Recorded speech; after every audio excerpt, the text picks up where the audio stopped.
This is Akashvani. In the program Spotlight, now we bring you an exclusive interview with V Srinivas Secretary, Department of Administrative Reforms and Public Grievances. Interviewer is Om Vesh Upadhyay, anchor. The country saw a successful conclusion of Special Campaign 3.0 on 31st of October with its focus on clean and enhanced workspaces and more importantly reducing pendencies in various government ministries, departments and related offices. Speaking at the outstanding completion of the campaign, Union Minister Jitendra Singh said that Special Campaign 3.0 was India's largest campaign for institutionalizing Swachhata, reducing pendency in government offices, and has witnessed many best practices and milestones. Today, to talk on the Special Campaign 3.0 with its various aspects, we are joined by Sri V Srinivas Secretary, Department of Administrative Reforms and Public Grievances, Government of India. Welcome to the program, sir. Thank you very much for inviting me to the program. Sir, to begin the discussion, can you please tell us about the overall objective of this landmark initiative launched in 2021? How successful has been the 2-year journey so far? The special campaigns have been extremely successful in institutionalizing Swachhata in office spaces and in reducing pendency in government. The success can be gauged from the fact that more than 1100 crores of revenue has been earned by disposal of office scrap, condemned vehicles, outdated laptops, desktops and office furniture, as also the campaign was held in nearly 4 lakh office sites and the space freed is 345 lakh square feet. Over 100 lakh files have been reviewed and 92 lakh files have been weeded out in these last 3 years. Sir, how the campaign was reviewed by ministers at top level?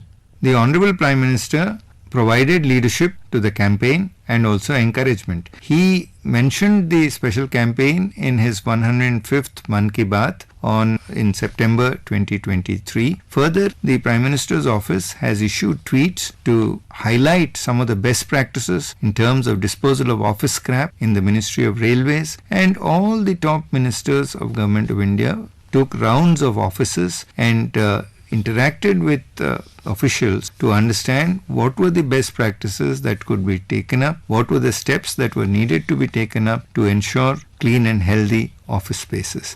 The Cabinet Secretary reviewed the campaign as many as 6 times, and senior secretaries to Government of India took rounds of offices to ensure that their office spaces were kept in a clean and healthy manner. Several new innovations in terms of digitization, inclusivity, in terms of environmental friendly practices put in place, and also we found from the lower level several officers came up with their own ideas to collaborate team building approach to ensure that the campaign was highly successful. So the whole campaign was widely applauded for the best practices that is used and executed throughout the 2 years time span. So can you please tell us about the key best practices that have emerged in 2 years and the adoption of which can benefit all government offices in times to come?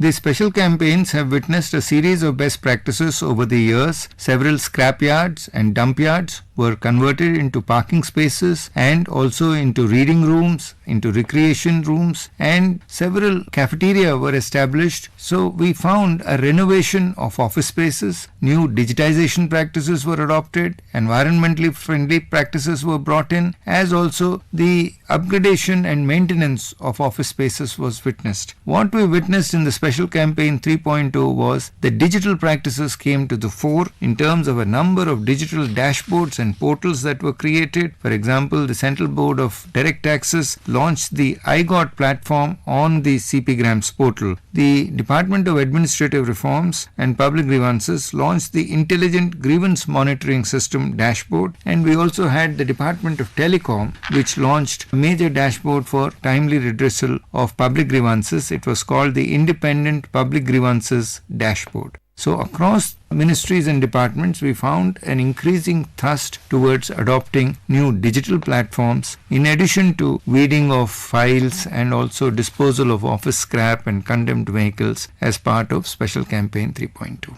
And sir, here I would also like to talk about the scale of Special Campaign 3.0. How big was this based on the projections and estimates in terms of number of cleanliness sites, space freed, number of the files weeded out, revenue earned from the scratch, public grievances and disposal, just to mention what as public, we saw in the news headlines and on social media that the amount of revenue that was generated throughout the special campaign can fund several space missions. Such was the revenue that we got by scrapping out waste.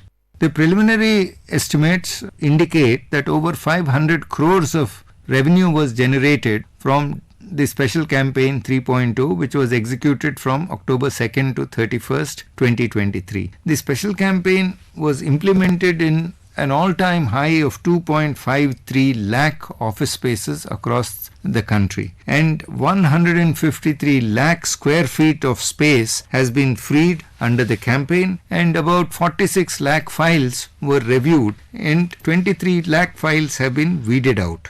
In terms of individual departments, several departments reached the saturation approach. 75,000 post offices came forward, 25,000 offices were taken up by the Department of Financial Services, 22,396 railway stations across the country were taken up, including suburban railway stations, and the Ministry of Road Transport conducted the campaign in over 13,000 office spaces. So an all-time high of 2.53 lakh office spaces were taken up in the campaign, which resulted in over 500 crores of revenue being generated from the scrap being disposed of from across offices in Government of India. Whenever we talk about the public intervention, or we can say the employees' participation in the Special Campaign 3.0, we have also seen that more importantly there was a meaningful participation from the paramilitary forces per se, ITBP and BSF, which is quite new. So how do you see the public participation or employees' participation in this campaign?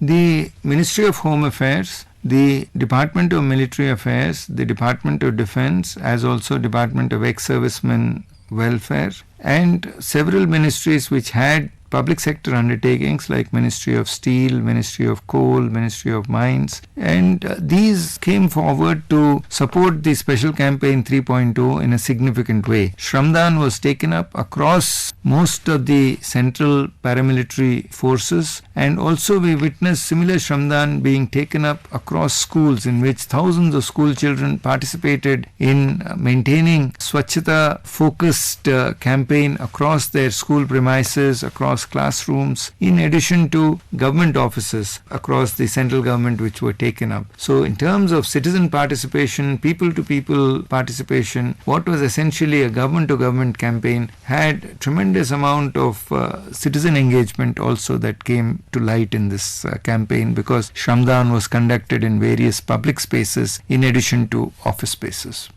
And sir, how much of a role did digitization and technology played in achieving the objective of minimizing pendency as well as record management? And not to forget that Special Campaign 3.0 gained significant traction on social media with excellent numbers per se, 75,000 tweets on Twitter alone. Yes, the Special Campaign 3.0 was a highly visible campaign in that it had witnessed more than 75,000 tweets, several hundreds of best practices were reported. There were ministries which were highlighting the work that they had done in many field formations, and it came to light several best practices that included wall art, construction of tree houses, in addition to sculptures being made from scrap, kabad se kalakritis that were created, awareness generation in terms of hand hygiene in hospitals, then Clean Ganga pledges being taken up, and tremendous movement for waste to wealth was what was witnessed throughout the campaign. And no wonder that this campaign was successful in reaching out to several millions of people. 850 million was the Twitter data that showed up, 13 lakh engagements, and 3% engagement rate was seen as from the Twitter analytics. We look at the campaign, we know that it was more about freeing up physical space through the weeding of files, obsolete vehicles and furniture, and sprucing up junkyards. Can we say that it was also a comprehensive cleansing exercise when we look at it in terms of removing physical as well as mental clutter, thereby increasing efficiency and synergy in the government workspaces?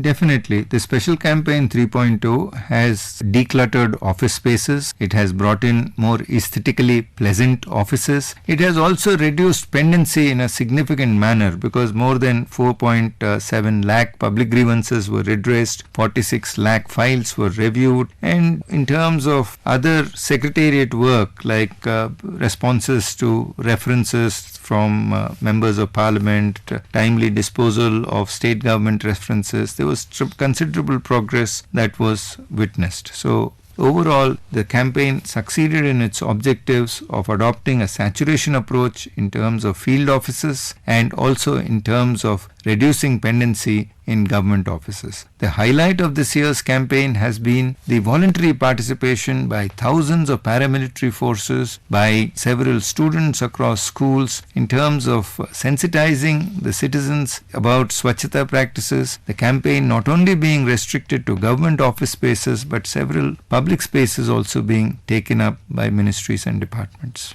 If we talk about the special campaign in a larger context, there has been a complete paradigm shift in the last 9 years in the way public grievances and redressals are handled. Efficient, prompt, above-board action has replaced long delays and greasing of palms. In that context, can we say the special campaign is also a major step on the path of enhancing the ease of living and an apt step when the country is moving ahead in Azadi Ka Amrit Kal?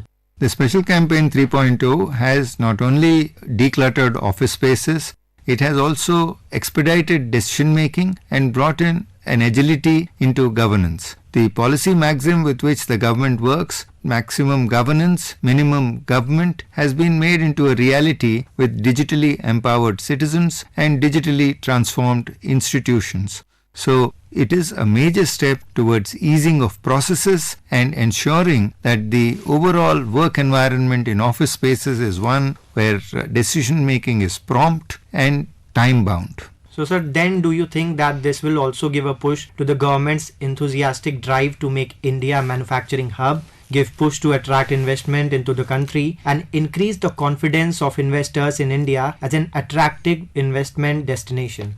The Special Campaign 3.0 has witnessed tremendous leadership roles from the senior cabinet ministers, ministers of state, the cabinet secretary, the secretaries to Government of India, and there was an overall drive to faster decision making and reducing pendency in government. These steps will go a long way in transforming the governance model of India into a modern, developed nation's governance model, and the objectives of the Amrit Kal period will be fully meted out with continued successes of implementing the special campaigns. What measures were taken to ensure transparency, accountability, and fairness in the implementation of Special Campaign 3.0? If you can share with us how the whole process was monitored. The Special Campaign 3.0 was implemented through nodal officers who were in the ranks of Joint Secretaries to Government of India or Additional Secretaries to Government of India in all ministries and departments. Further, the campaign was implemented on a single dedicated campaign portal which is called the Special Campaign for Disposal of Pending Matters, the SCDPM portal that has been developed. And it would be monitored on a regular basis, and ministries and departments would be submitting data sets on this portal almost on a daily basis after collating data from field formations. Every nodal officer was responsible for at least ensuring the targets that were meted out in the preparatory phase of the campaign were duly focused upon, and it was to be ensured that these targets were meted out within the implementation phase of the campaign. So what was taken up in the preparatory phase from September 15th to 30th of the campaign was duly to be implemented in the implementation phase from October 2nd to October 31st.